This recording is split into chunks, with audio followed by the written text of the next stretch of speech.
నమస్కారం సార్, నా పేరు మల్లేషు. మాది వెంకటాయపల్లి గ్రామం, దేవరకద్ర మండలం, తెలంగాణ రాష్ట్రం. నేను 25 ఎకరాల రైతుని. పత్తి వరి కలిపి 25 ఎకరాల రైతుని. నేను జువారి జే కిసాన్ జంక్షన్ దగ్గరకు దేవరకద్ర ఎరువుల కోసం వెళ్ళాను. ఎప్పుడు ఈ ఎరువులు ఎందుకు వాడతామని చెప్పి నాకు సేంద్రియ ఎరువు అని శక్తిమాన్ ఇవ్వడం జరిగింది. పత్తిలా ఎకరానికి 2 బస్తాలు శక్తిమాన్ వాడడం జరిగింది. ఒక బస్తా 20/013 వాడిన. అది వేసిన ఒక వారం నీళ్ళు కట్టి ఒక వారం తర్వాత వచ్చి పొలం చూశాను. మన ఎదుగుదల కానీ, పచ్చదనం కానీ, నలుపు కానీ బ్రహ్మాండంగా ఉంది. రిజల్ట్ మాత్రం ఎక్సలెంట్ వచ్చింది. ప్రతి సంవత్సరం నేను ఎప్పుడు అడుగుపిండి 3 సార్లు పత్తి చేనుకు వాడేవాడిని. ఈసారి కేవలం 2 సార్లే వాడాను.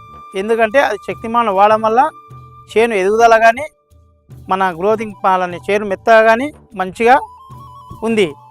నాకు పెట్టుబడి తగ్గింది, మంచిగా పంట దిగుబడి వచ్చింది. నేను పత్తి చేనుకు వాడడం జరిగింది. రిజల్ట్ మంచిగా వచ్చింది కాబట్టి మళ్ళీ దీన్ని నేను ఏం చేసినంటే, నాకు టెస్ట్ కోసం వరికి 1 ఎకరా సౌట భూమికి ఎకరానికి 3 బస్తాలు వాడిన. ఎప్పుడు అడుగుపిండి వాడిన వల్ల నాకు ఎకరాకు 24 క్వింటాలు వచ్చేది. దీన్ని వాడడం వల్ల 3 ఎకరాకు శక్తిమాన్ 3 బస్తాలు వాడిన 1 ఎకరానికి. దీన్ని వాడడం వల్ల నాకు 32 క్వింటాలు దిగుబడి వచ్చింది. మంచి దిగుబడి వచ్చింది. నేను కాకుండా నాతో పాటు నా చుట్టుపక్కల రైతులంతా రిజల్ట్ చూసి వాళ్ళు కూడా అదే వేసుకోవడం జరిగింది.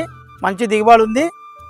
నేను కాకుండా నాతో పాటు 10 మంది రైతులు వాడుతారు. ఇంకా మీరు కూడా వాడండి. నేను మీరు సాటి రైతుని చెప్తున్నా, దాన్ని మంచిగా మీరు కూడా వాడండి. మంచి రిజల్ట్ వస్తుంది. నేను సెలవు తీసుకుని నమస్కారం.